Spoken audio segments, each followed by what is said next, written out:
Morning everyone, bright and breezy morning, here with Mother Dearest, and this is the second episode of Long Overdue. And what are we going to talk about today, Mum? I'm not even mentioning the word. We're going to talk about my mum's favourite topic, pornography.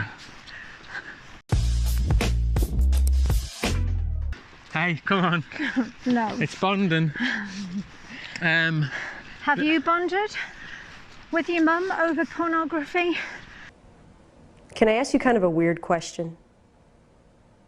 The reason I said to Mo that we need to kind of have a conversation about porn is not to feed my own strange kinks.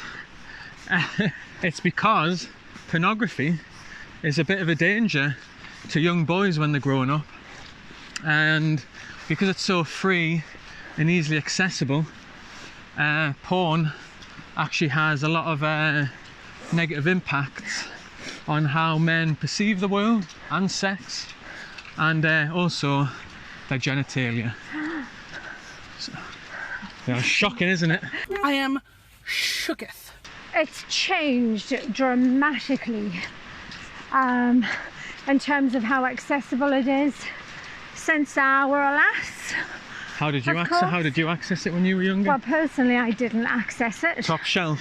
But that is what it was. Yeah, mags on the top shelf. Just covers frosted over. Yeah.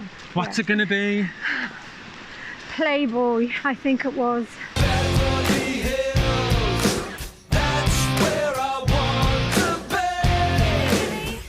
But yeah, now though, like, people don't go to the likes of Playboy for sultry, indecent photos. People go to the internet, and it's just free, and it's in abundance, and it's everywhere. And there's like more genres than there is hot meals. It's Genres vast. in terms of Like girls, boys, oh yeah, and if that's you just scratching animals. the surface. Please! Jesus Christ! Goodness. Well, it's there. No, it is. You know, big beautiful women. And a donkey. What is your obsession? I'm making the point about animals. Well, you're correct. There is that as well, but there's no like filter on it. You know, like, people don't realise that what they're seeing isn't reality. Now, let's just say my first endeavour into porn, when I was a young 13-year-old whippersnapper. You know, I was at the mercy of a good internet connection, dial-up modem. It maybe took a while for me to get onto the website, but when I was there, Good. it was full on, hardcore. Oh no. I believe is what you'd. Did what you you'd call did you watch it on your own, or with a friend? Oh, there's 3 guys here. Yes. There's so many just like appendages. I mean, I said this to you before. Porn is for the delight of men. Like, you know, it wasn't necessarily created for, you know, women don't watch. You know, I don't know, how much do women watch a lot of porn?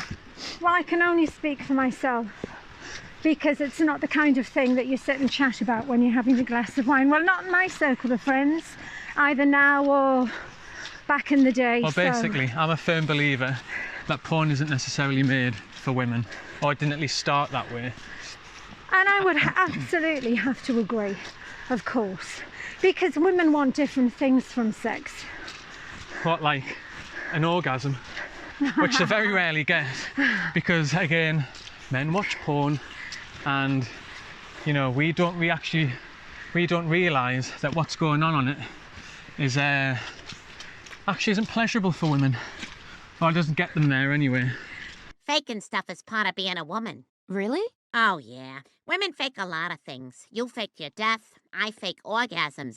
So yeah, when it comes to having sex for the first time, generally your knowledge stems from what you've watched on porn sites, and you know, you kind of think that like that's the way to go, that's your education.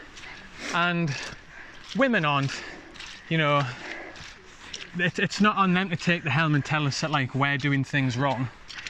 And at the same time, I wouldn't necessarily say that we're creating a comfortable environment for them to kind of feel comfortable enough to say to us, look, like you're absolutely doing nothing here. Yeah, and what you are doing is wild. But equally, there's also the element that you don't want to hurt that other person's feelings by saying, you know what, you're shit. But I think that's part of it as well, this notion that like men maybe can't take criticism. Or if it'll vastly hurt their feelings, should you just call them out on, you know, being bad at sex. And I think that that's why some women wouldn't do that, because for men, you know, kind of being masculine includes their sexual prowess, doesn't it? You know. Oh, completely. And women know that, and you know, you might love somebody. It might not all be, you know, fireworks in the bedroom, but you wouldn't want to open up that conversation and say, look, no, it's just not working for me. And let's face it, like the amount of times when I kind of first started having sex with women, like you talk about it with your friends and you'd be like, oh yeah, I made her come. Oh. And realistically, did you? We didn't. Oh, Ali, I never did. I'm close. I'm close. Are you close? I'm close. Oh, I'm the man. And like, you know, but how do you know? Just from talking to other women, when women kind of say the amount of times they've had to like fake an orgasm, it just kind of makes you think, well, how many times has somebody had to fake an orgasm with me? And it will have happened. Of course on numerous occasions. It would have happened for every man. What do you think happens in porn movies? Exactly, do you yes. think that? No one screams that loud, and if they do, they've probably got a hernia. Or they haven't got kids in the next bedroom, or parents, or whatever. It's like, it's pageantry, it's all for show. Like, that's it. Like someone, when porn was first being created, a director must have been there going, something missing here, can't we hear anything? Can you just turn up the volume, just maybe scream, like, make it sound like you're on a roller coaster. Just louder.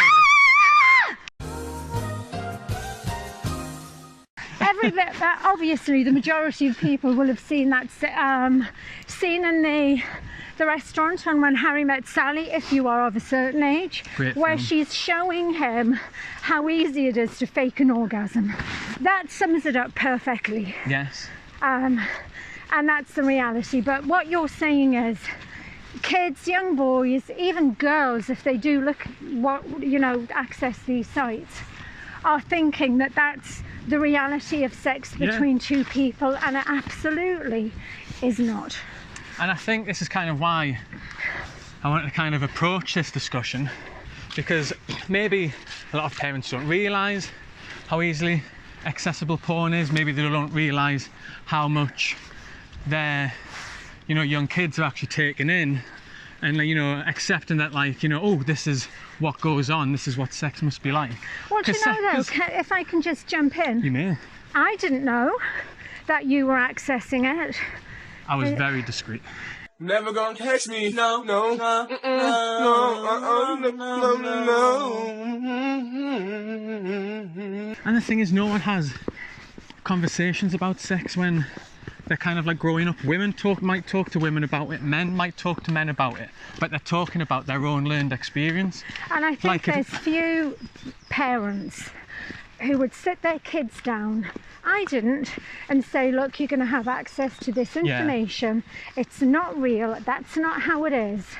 I can't stop you from accessing it, but be aware that it's radically different to what you're experiences are going to be. What you see and what you think is the norm in a consenting sexual relationship.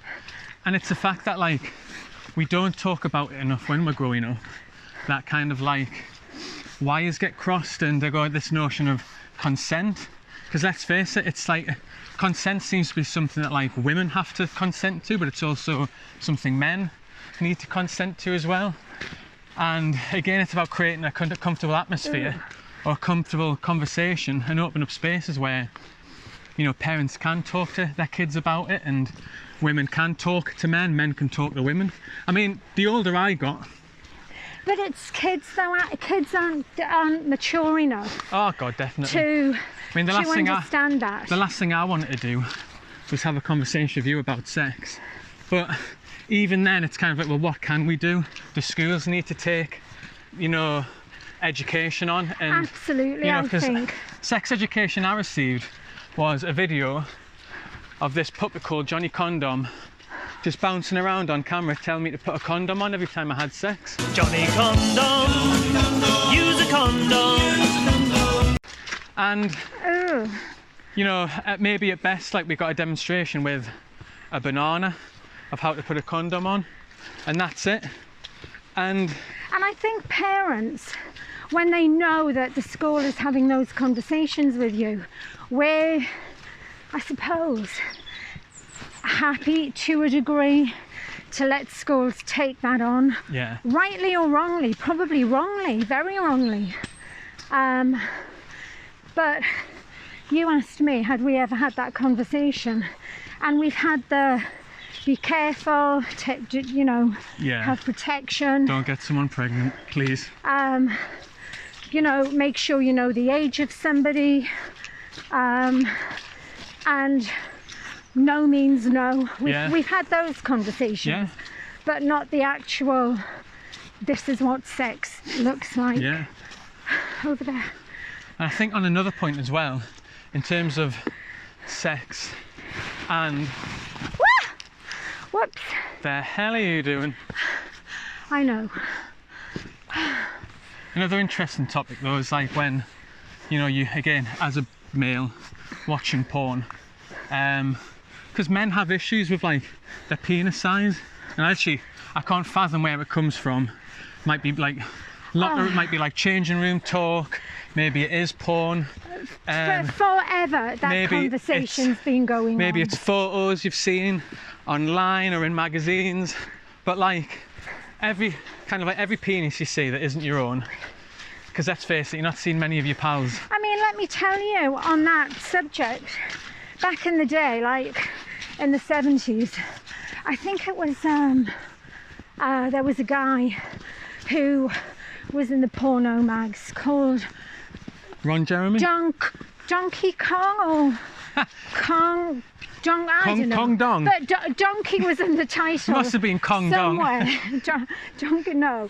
But anyway, and so, you know, his penis was down to his knee.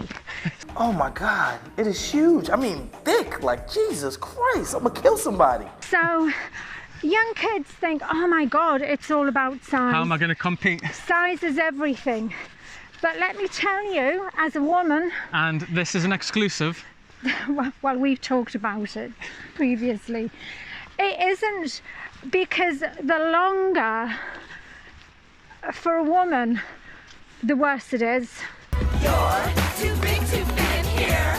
Too big to fit in here. Too big to fit in here. So yeah, like, you know, I get a little bit like, well, maybe not so much now because I'm actually comfortable with knowing I've got a pretty bang average penis. Average is good. Cheers, Mum. But yeah, like it's a thing you kind of like, you know, in changing rooms you don't want to kind of drop your towel for fear of it like looking small. You watch porn and everyone's got like a huge dong. Yeah, but you know also you can have genitalia surgery to make it look more appealing. Even women can have that. Hold on, I don't know if you're just putting that out there as a thing that can be done or if you're telling me. No, it is being done. As a guy with an average sized penis, you can make it look more appealing. No, but you can go and, you know, have it enlarged. Women can have their bits improved. But question though, why do you want that done? Is it because you generally have issues with your genitalia? Or are your issues stemming from the fact that you think what you've got isn't normal and you want it to be better? Because But it has, for me, that has to come from pornography. And where did having this for women, where did having a better looking vagina come from, if not from either films, magazines, etc. Yeah. I mean, And I who's creating these beauty standards for porn as well? Who's the brand? Who's the advertiser, the marketer, going through all these women going, "Nah, you're not making in this business with a vagina like that." And how do you know what your own really look? It's not the first thing I think of when I get up in the morning. Oh, I'll have to have a look and see how it's looking these days. Yeah. Oh my God, I better book a meeting with a plastic surgeon, like, you know. Designer vagina, designer vagina. And again, another funny thing about porn is not a lot of men have foreskins in porn. I mean, they might do more now, you know, fight the power and all that for men with foreskin. But when I watched it, I kind of thought, like, God, like, have I been hard done by when I was born and my mum decided that I didn't need a circumcision? Like, why do I have to be the one out with, like, a turtleneck? You know what? Let's not talk about the tiny turtle, okay? No, this is dinner. Honey, half the people at this table have penises. I just thought that it was certain faiths that did that. No, it is. It's like a religious thing. And I think there's this illusion that, like, it's cleaner. Maybe it is, but at the same time, like, is it? I don't know. I haven't done the research. But at the same time, you know, foreskins are just canny little things, aren't they? You know, don't mind mine. I quite like it. So what about the impact then, do you think, that all of this kind of really extreme porn is having on people? Young lads, young women? I think it warps people's ideas of, like, what sex is and how sex should be or can be. I think it also has impacts on like males' perceptions of their own body. You know, like body dysmorphia doesn't really get talked a lot about in men. And I think one huge body dysmorphic issue is the fact that, like, I don't think many men, or at least I've never massively felt comfortable throughout my years with, like, my knob. Sorry, my penis. Honestly. And, like, you know, like, as I say, like, you'd go into change rooms and I'd kind of have to keep my towel around me while I'm trying to shimmy my boxers up my legs after being in the shower. And, like, on cold day, like, particularly when it's a cold day, like, you feel even more vulnerable because it looks like a chestnut. Oh, what the hell? Oh, damn the devil! Damn the devil to hell! And you're kind of like, I am not comfortable getting this out. No way in hell. And, you know, like, once you kind of start to have, like, a body dysmorphic issue around one area of your body, you know, that can so easily extend to, you know, how you kind of look physically in terms of, like, do I have a six-pack? Do I need big arms? It's not just... Oh. Save yourself. It's not just about... When you talk about penis size... Yes. It's not just length. Yes. It's personality of the penis. No, it's width as well. Width? Why did your arms go there? Because, you know, well, anyway, I'm rather uncomfortable getting into this subject, but look Come at on, you. through you get. Well, I'm going this way. Well done, Dora.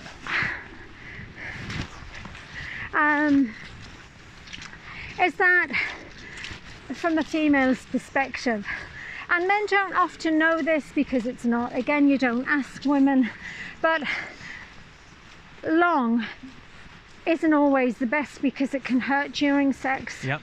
So I think most women would say that shorter is better, and you have a better experience. That's my experience anyway. And then what? And then what about width? Where does width come into it? Well, you know, I don't even want to get that far into it.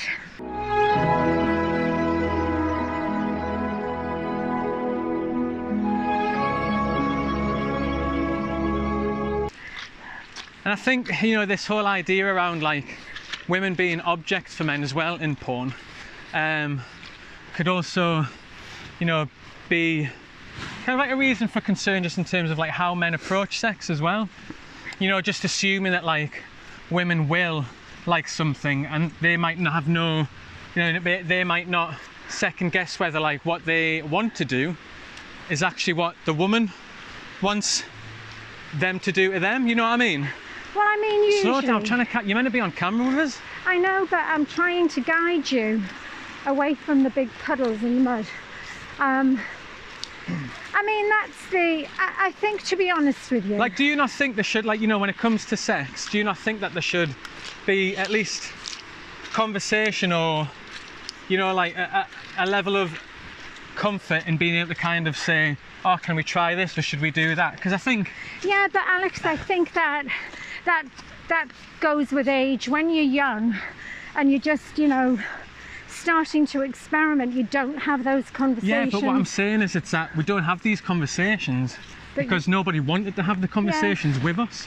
This is why this is important, because, you know, if I was able to kind of watch a video like this privately and kind of go, all right, okay, like I'm going to learn about sex in a healthier way, I'd probably be more inclined to kind of think, right, what does she actually want? Rather than me just assuming that like doggy style is the ultimate position and it's like the be all and end all of sex. Judy is the worst demonstration partner. This is Judy and doggy, guys. Damn it, Judith. Well, and that's a great point.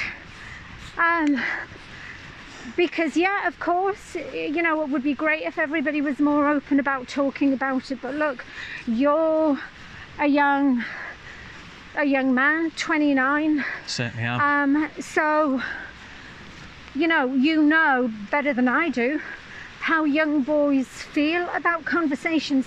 How would you suggest that you get conversations opened up like that? Well, I think for me, it's like, it's ideal that I've got a platform to talk about things like this, and particularly because the internet is so easily accessible now, that like I'm able to kind of put out content like this where people can access it and people can feel comfortable kind of like going online or YouTube and kind of like pop the headphones in and just listen and learn. Because yeah, like it's hard to kind of make it, you know, super personal, like person to person, like let's talk, let's sit down with your parent. But if like parents could maybe, here's a link I want you to watch, or you know, something like this in school where it's a real person talking about real issues, you know, but about then like... maybe schools actually need to outsource their sex education to young people who can go in and if you're a school, actually have those conversations. If you're a school and you want me to come in and talk to you about sex, by all means, I will come in and we'll give you some reality. So, the man starts by entering or mounting his good lady wife in the standard way. The penis is now, as you will observe, more or less fully erect. At least I think, anyway. I might get laughed out the room. But we don't know. Look, sex education in schools has always been that taboo subject. And shit. And you know, as kids, you think that your teachers are out of touch, you think that they're old, what do they know, blah, blah, blah. So it's a point that maybe, and you know, maybe it does happen, maybe some schools and local authorities do that, but yeah, I think definitely there should be more modern conversations around it. And I wish I had now, particularly after having had this discussion with you. I'm thinking, oh, you know, why didn't you? Why didn't I? Have that conversation with you. Yeah. But then but look. You go around in circles. Basically, the internet's a perfect opportunity to kind of create content like this and open up and broaden the discussion. And I think just by doing this and talking about this is, at this moment in time, good enough to approach a conversation and explore it in a healthier way. And I think on that note, we can end there. And I apologise if throughout this film my mum's just being like ahead in the corner of the camera. She's got her walking boots on and she's scared to get the muddy. No. So she's like taking odd little routes to get around it. Anyway, it's been a pleasure. All the best. Bye.